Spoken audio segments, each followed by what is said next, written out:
ان کو واپس آنے کا موقع ملا تھا. ایک عجیب سی یادیں مکے سے جڑی ہوئی تھیں.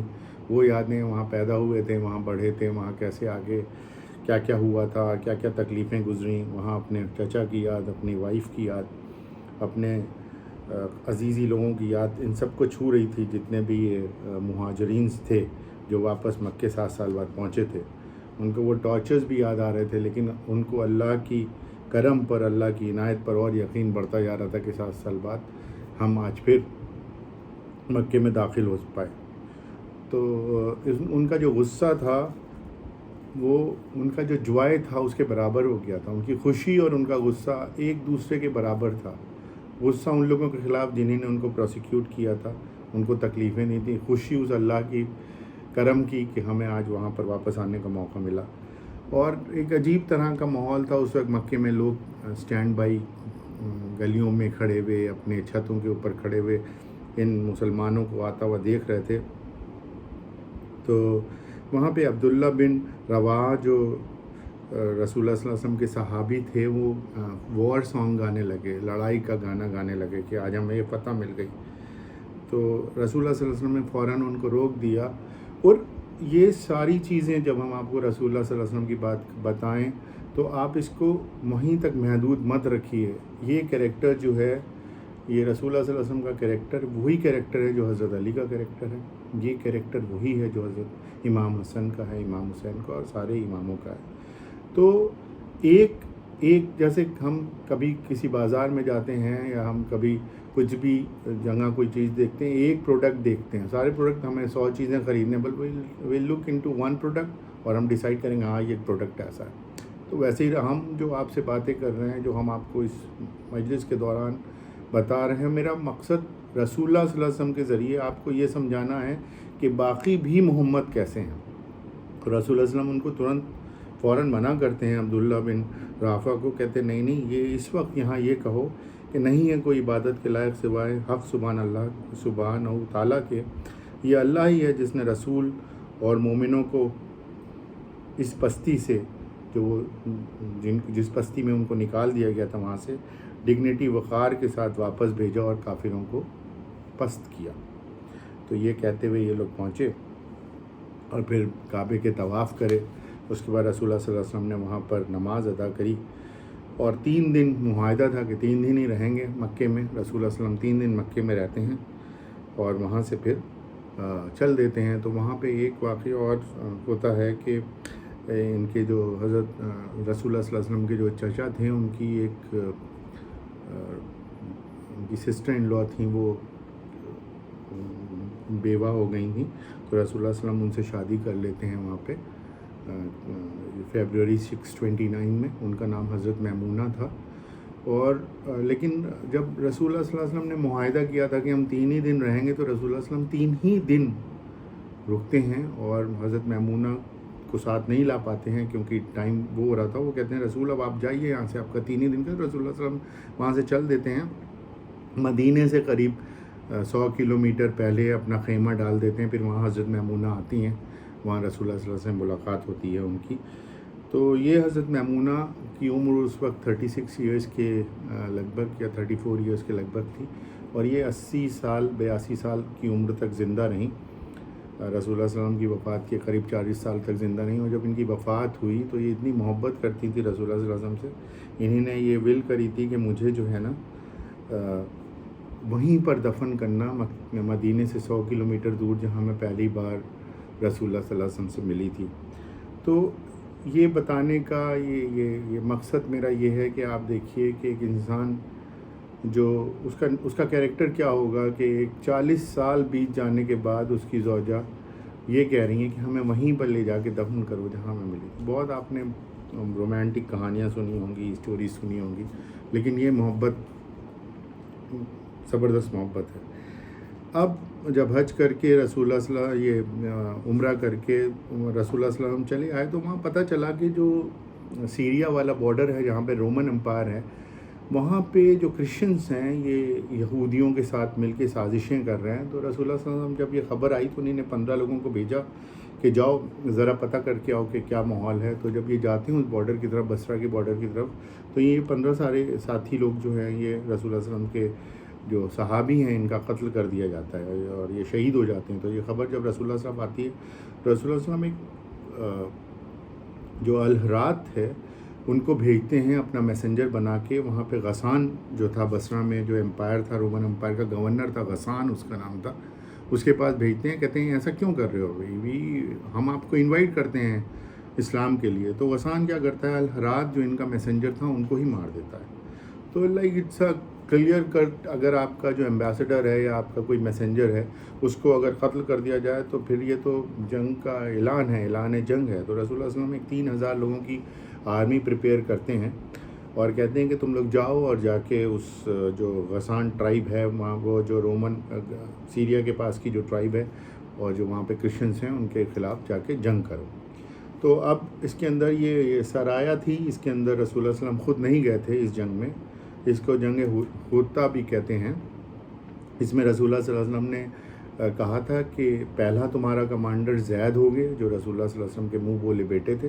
اگر ان کی موت ہو جائے, اگر وہ قتل کر دیے جاتے ہیں, شہید کر دیے جاتے ہیں, تو کمانڈ حضرت جعفر ابن ابو طالب کو دی جائے گی جو حضرت علی کے حضرت ابو طالب کے تیسرے بیٹے تھے. تو اور حضرت علی کے پہلے پیدا ہوئے تھے 10 سال. حضرت جعفر کو ملے گی. اور اس کے بعد اگر ان کو بھی شہید کر دیا جاتا ہے تو حضرت عبداللہ بن رواحہ کو مسلم اپنا کمانڈر چنیں گے. اگر حضرت عبداللہ بن رواحہ بھی قتل کر دیے جائیں, شہید کر دیے جائیں, تب مسلمانوں کو رائٹ ہے کہ وہ اپنے آپ سے اپنا کوئی جو بھی کمانڈر ہو اس کو چن لیں. خیر, اب یہ یہاں سے جب یہ آرمی بن گئی تو رسول اللہ صلی اللہ علیہ وسلم دیکھیے صرف اور صرف دین اور رسول محمد صلی اللہ علیہ وآلہ وسلم, اور محمد اولنا محمد, اوسطنا محمد و آخرنا محمد. جب اس ساری جو بھی ہم یہاں پر آپ کے سامنے پریزنٹ کر رہے ہیں, اس کے اندر آپ کو صرف یہ دھیان رکھنا ہے, اس میں قتل, شہادت اور رسول اللہ صلی اللہ علیہ وسلم کا کریکٹر, اور الگ الگ جگہوں پہ رسول اللہ صلی اللہ علیہ وسلم کس طرح سے ٹریٹمنٹ دے رہے ہیں اپنے ساتھیوں کو, اور اپنے دشمن سے کیسے بات کر رہے ہیں, اپنے دوستوں سے کیسے بات کر رہے ہیں, اپنے ہونے والے دوستوں سے کیسے بات کر رہے ہیں, اپنے ہونے والے دشمنوں سے کیسے بات کر رہے ہیں. آپ صرف یہ دیکھیے, یہی دین ہے, یہی اسلام ہے. اور ہم اگر ہم جو ہیں ان سب باتوں میں پڑھیں گے کہ یہ ایسا ہے وہ ایسا ہے, ہم یہ پروف کرنے لگیں کہ ہم یہ پروف کا اگر ہم کرنے لگیں کہ حضرت علی if we try to prove to someone else who doesn't have that much faith on حضرت علی, تو وہ کیا ہوگا, یہ تو ویسٹیج آف ٹائم ہے. اس کا ایمان اس کے ساتھ ہے, ہمارا ایمان ہمارے ساتھ ہے.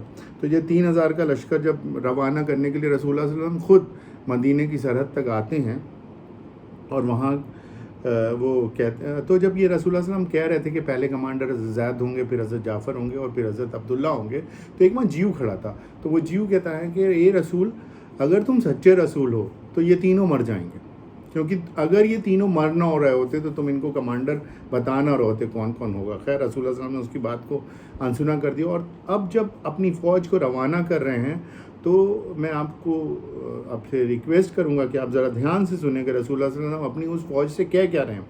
وہ کہہ رہے ہیں میں آپ کو ہدایت کرتا ہوں کہ خدا سے ڈریں. یہ فوج کو کہا جا رہا ہے, یہ نہیں کہا جا رہا اپنے کمانڈر سے ڈریں یا سامنے والے دشمن سے ڈریں یا رسول اللہ صلی اللہ علیہ وسلم ڈریں. وہ فوج سے کہنے میں ہدایت کرتا ہوں کہ آپ خدا سے ڈریں اور ان مسلمانوں کے ساتھ انصاف کریں جو آپ کے ساتھ جا رہے ہیں.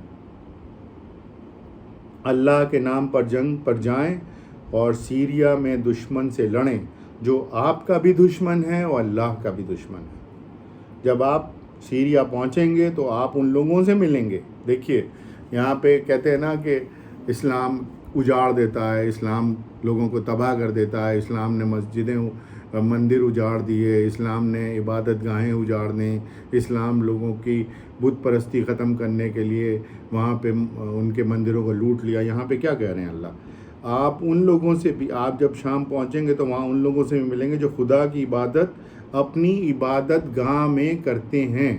خدا کی عبادت اپنی عبادت گاہ میں کرتے ہیں. آپ کا ان سے کوئی جھگڑا نہیں ہے اور آپ ان کو کچھ تکلیف نہ دیں. دشمن کے ملک میں کسی عورت یا بچے کو قتل نہ کریں اور نہ ہی کسی اندھے کو قتل کریں اور نہ ہی کسی بزرگ کو قتل کریں. یہ ہے دین اسلام.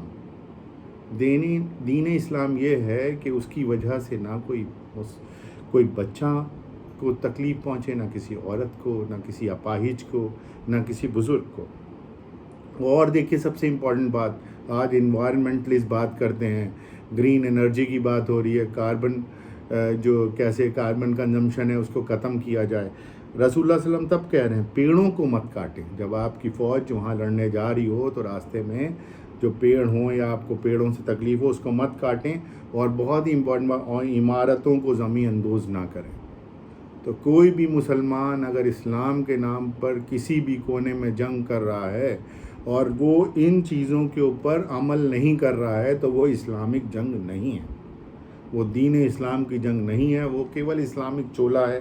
تو اس سے ہمیں یار اب آپ کو بتانے کا مقصد یہ ہے کہ کل اگر ہم ان لوگوں سے کم اکراس ہوں جو کہ نہیں یہ اسلام کے نام پہ اس طرح کی جنگیں کی جا رہی ہیں، تو ہمارے کو اتنی انڈرسٹینڈنگ ہونی چاہیے کہ ہم ان سے کہہ سکیں نہیں، ہمارے رسول نے ہمارے اسلام میں اس طرح کا کوئی جنگ جائز نہیں ہے.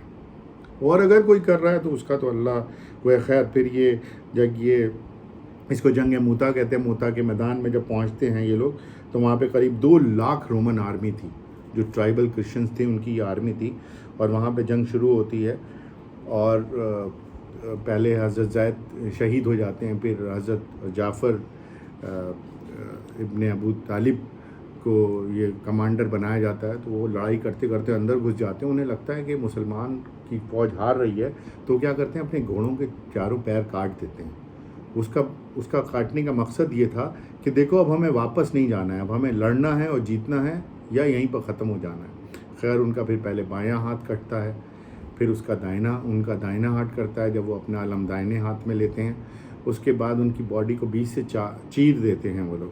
تو ان کے ایک right side of the body ایک طرف گرتی ہے، لیفٹ ایک طرف، اور 72 زخم ایک سائڈ میں تھے. اس کے بعد ان کی شہادت کے بعد حضرت عبداللہ کو کمانڈ بنائی دی جاتی ہے اور پھر وہ بھی شہید ہو جاتے ہیں. پھر سامہ مسلمان ایک اپنا کمانڈر چنتے ہیں اور کسی صورت سے وہاں سے واپس آ جاتے ہیں. لیکن یہ خبر رسول اللہ صلی اللہ علیہ وسلم پہ پہلے ہی اللہ پہنچا دیتا ہے کہ دیکھو جعفر اور زید اور عبداللہ وہاں شہید ہو گئے ہیں.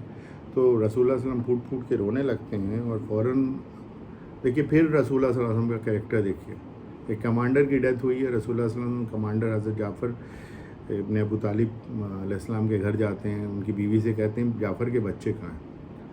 تو بچے لے کے آتی ہیں. تو رسول اللہ صلی اللہ علیہ وسلم ان بچوں کے سر پہ ہاتھ رکھتے ہیں، ان کو گلے لگاتے ہیں. پھر حضرت جعفر کی وائف سے کہتے ہیں کہ ایسے ایسے جعفر شہید ہو گئے ہیں. تو وہ چیخیں مار کے رونے لگتی ہیں، کہتے ہیں نہیں صبر کرو، اور اللہ نے مجھے بتایا ہے کہ حضرت جعفر کو جنت میں اللہ نے ان کے ہاتھوں کی جگہ پر عطا فرمائے ہیں اور اس پروں کے ذریعے وہ اڑ کے جنت میں کہیں بھی جا سکتے ہیں. تو حضرت فاطمہ علیہ السلام سے رسول اللہ صلی اللہ علیہ وسلم کہتے ہیں کہ کھانا بناؤ، ان کے گھر میں کھانا لے جاؤ کہ ان کے گھر میں جیسے حالات ہیں کہ کھانا نہیں بن پائے گا. تو this is the character of the prophet. یہ کریکٹر ہے اور یہی اسلام ہے، یہی دین ہے. تو ہم لوگ اپنی زندگیوں میں اس کو کہاں تک جوڑ سکتے ہیں، کہاں تک لا سکتے ہیں، دیٹ آل ڈیپینڈس آن اس. اور ہم دیکھیں کہ کس طرح سے یتیموں کے ساتھ ٹریٹمنٹ ہوتا ہے، کس طرح سے اپنے ساتھیوں کے ساتھ ٹریٹمنٹ ہوتا ہے. اس کے بعد یہ جو جنگ موتا ہوئی تھی یہ سپٹمبر 629 میں ہوئی تھی. آج ہی کل کا مہینہ تھا 629 AD میں. اس کے بعد رسول اللہ صلی اللہ علیہ وسلم مدینے میں تو تھے، لیکن ادھر کچھ اور بھی یہ جو قریش کے لوگ تھے یہ لڑنے کو تو نہیں آ رہے تھے، لیکن کچھ حرکتیں کر رہے تھے. تو 2 بہت بڑے قبیلے تھے، ایک تھا بنو بکر قبیلہ تھا اور ایک قبیلہ تھا خوزہ قبیلہ. تو خوزہ قبیلے نے مسلمز کے ساتھ ایگریمنٹ کر لیا تھا اور بنو بکر نے مکنز کے ساتھ ایگریمنٹ کر لیا تھا. لیکن صلح حدیبیہ میں اب یہ ڈیسیجن ہو گیا تھا کہ اب اگر ہم دونوں کا کوئی بھی آدمی کسی کے ساتھ بھی ریلیشن رکھتا ہے تو ہم اس پہ اٹیک نہیں کریں گے. لیکن بنو بکر قبیلہ مکن سے مل کے جو خوزہ قبیلہ تھا سے یہ دسمبر 629 کی بات ہے اٹیک کرتا ہے. دیکھیے یہ ساری چیزیں بن رہی ہیں، فتح مکہ کی طرف لے جا رہی ہیں. تو جب بنو بکر والوں نے خوزہ قبیلے کے والے لوگوں کو مارا تو خوزہ والوں نے فوراً 40 آدمی بھیجے رسول اللہ صلی اللہ علیہ وسلم کے پاس کہ دیکھیے یہ تو ہم آپ کے ایگریمنٹ میں اب آپ ہماری مدد کرنے آئیے.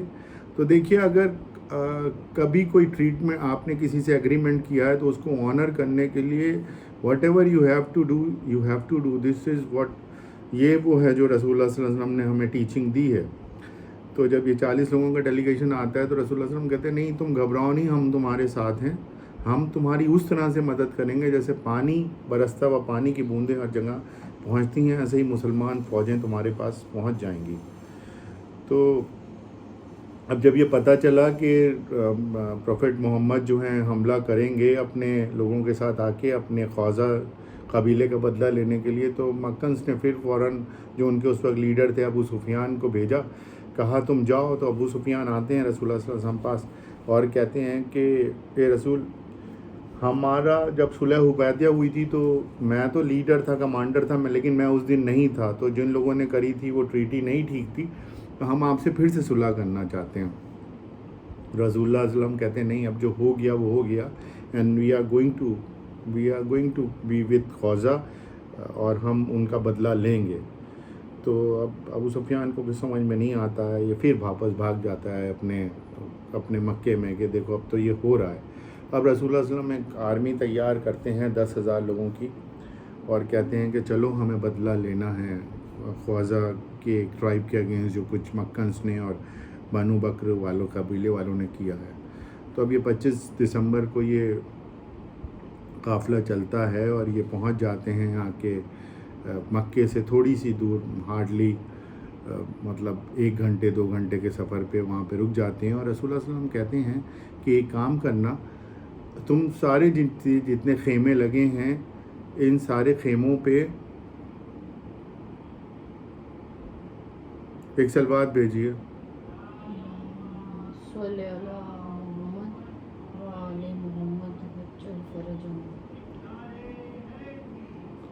یا علی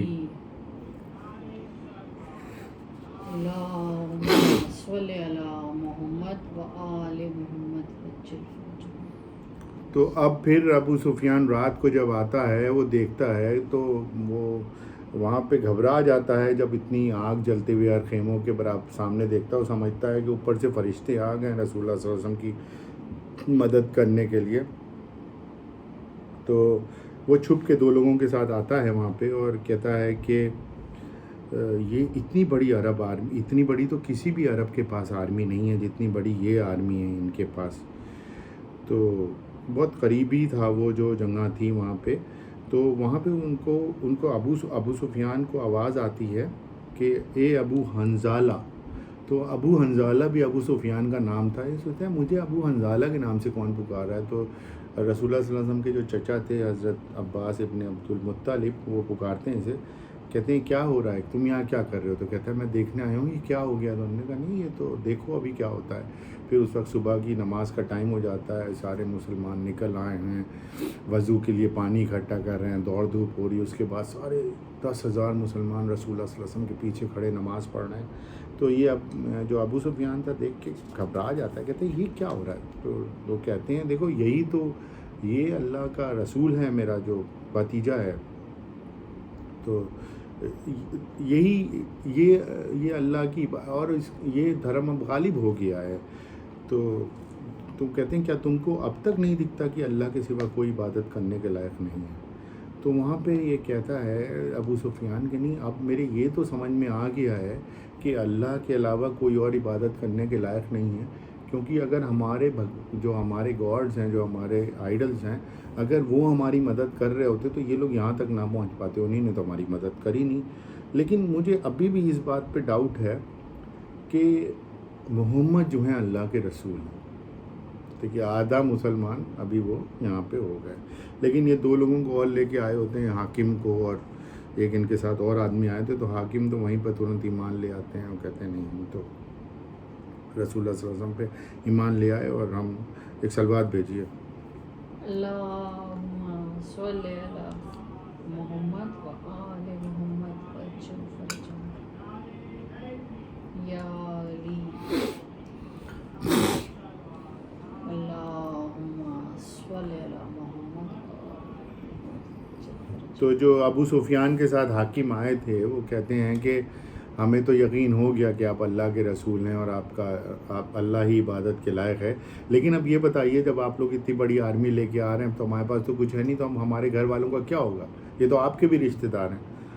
تو رسول اللہ صلی اللہ علیہ وسلم کہتے ہیں اگر وہ لوگ ہتھیار نہیں اٹھائیں گے تو ہمیں کوئی پرابلم نہیں ہے، ہم چھوڑ دیں گے سب کو. تو اب دیکھیے پھر یہاں پہ ابو سفیان کا کریکٹر آپ دیکھیے. ابو سفیان کہتے ہیں یہ تو ٹھیک ہے، جو حضرت عباس تھے ان سے کہتا ہے کہ اپنے بھتیجے سے یہ پوچھو کہ میں تو مکے کا کمانڈر ہوں، تو میرے لیے بھی کچھ اسپیشل وہ اگر کر دیں تو اچھا رہے گا. تو رسول اللہ صلی اللہ علیہ وسلم کہتے ہیں ٹھیک ہے، جو اپنے گھروں کے اندر رہیں گے. تو حضرت عباس کہتے ہیں رسول اللہ صلی اللہ علیہ وسلم، تو رسول اللہ کہتے ہیں جو اپنے گھروں کے اندر رہیں گے وہ سارے معاف، جو کعبے کے اندر رہیں گے وہ سارے معاف، جو ابو سفیان کے گھر میں رہیں گے وہ بھی سارے معاف کر دیے جائیں گے، اور جو حاکم کے گھر میں ہوں گے جو ابھی مسلمان ہوئے تھے وہ بھی سارے معاف کر دیے جائیں گے. خیر اب یہ واپس ابو سفیان بھاگتا ہوا جاتا ہے وہاں پہ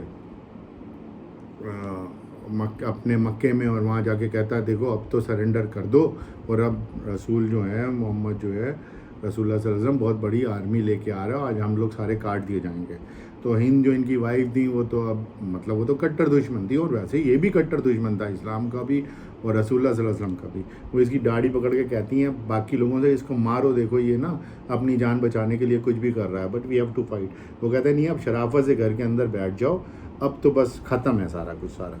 خیر اس کے بعد 1 جنوری کا دن تھا، 630 ہجری کی بات ہے. یہ آواز کہاں سے کوئی آواز بہت کر رہا ہے، پلیز آواز کاٹ دو. تو 1 جنوری کو 630 AD میں رسول اللہ صلی اللہ علیہ وسلم مکے کے اندر داخل ہو رہے ہیں. اب دیکھیے یہاں پہ رسول اللہ صلی اللہ علیہ وسلم پھر آپ کریکٹر دیکھیے، جب داخل ہو رہے ہیں تو علم کس کے ہاتھ میں دیا ہے؟ ابو روایہ کے ہاتھ میں دیا ہے. ایک وہ انصار تھے، صحابی تھے اور انصار تھے، علم ان کو دیا. اور آپ کو یاد ہے رسول اللہ صلی اللہ علیہ وسلم نے جب مدینے میں ایک کا دوسرے کو بھائی بنایا تھا تو ابو روایہ کا بھائی حضرت بلال کو بنایا تھا، جو نیگرو تھے جن کے اوپر بہت ظلم ہوا تھا مکے میں. تو کہا تم دونوں بھائی ہو، ابو روایہ نیگرو، یہ تم علم پکڑو. اور حضرت بلال سے کہا تم آگے منادی کرتے ہوئے چلو کہ جو اس علم کے نیچے آئے گا اس کو پروٹیکشن مل جائے گا، اس کو کوئی تکلیف نہیں دی جائے گی. یہاں پہ رسول اللہ صلی اللہ علیہ وسلم کا آپ کریکٹر دیکھیے کہ ایک غلام جس کو بہت بری طرح سے پروسیکیوٹ کیا ہے، تکلیفیں دی گئی ہیں، مکے والوں نے پیروں میں رسی باندھ کے پتھروں کے اوپر کھینچا ہے. اگر اس کو اس لیول پہ نہ رسول اللہ صلی اللہ علیہ وسلم اس دن لے جاتے تو اس کے دل میں ہمیشہ یہ گھٹن رہتی کہ میں ان لوگوں سے کیسے بدلہ لے لوں، ان کو کیسے تکلیف دے لوں. آج رسول اللہ صلی اللہ علیہ وسلم نے ان کو اتنا رائٹ دے دیا کہ وہ جس کو چاہیں جو ان کے جھنڈے کے نیچے آ جائے وہ پروٹیکٹڈ ہوگا. تو یہ اس طریقے سے اب مسلمانوں کا قافلہ اندر گھس رہا ہے. اور رسول اللہ صلی اللہ علیہ وسلم نے حضرت عباس سے کہا تھا کہ یہ جو ابو سفیان ہے نا اس کو ایسی جگہ پہ کھڑا کرو کہ یہ دیکھتا رہے کہ کس طرح سے ہم لوگ جا رہے ہیں. تو ابو سفیان دیکھ رہا تھا، جب ایک آشیا ٹرائب کو جاتے ہوئے دیکھا رسول اللہ صلی اللہ علیہ وسلم کے ساتھ، وہ اللہ اکبر لا الہ الا اللہ محمد رسول اللہ وہ جب کہہ رہی تھی تو مطلب ابو سفیان کو لگا یہ کیا ہو گیا، یہ تو محمد کا اور اسلام کا بڑا کٹر دشمن ٹرائب تھی اور یہ لوگ جو ہیں محمد کے ساتھ ہو گئے. اب وہ اور اس کو تکلیف ہونا شروع ہو گئی. پھر رسول اللہ صلی اللہ علیہ وسلم کو دیکھا، اس نے 2000 صحابی جس میں انصار بھی ہیں مہاجرین بھی ہیں رسول اللہ صلی اللہ علیہ وسلم کے چاروں طرف، اور رسول اللہ صلی اللہ علیہ وسلم سر جھکائے ہوئے آگے بڑھ رہے ہیں مکے کی طرف، کعبے کی طرف.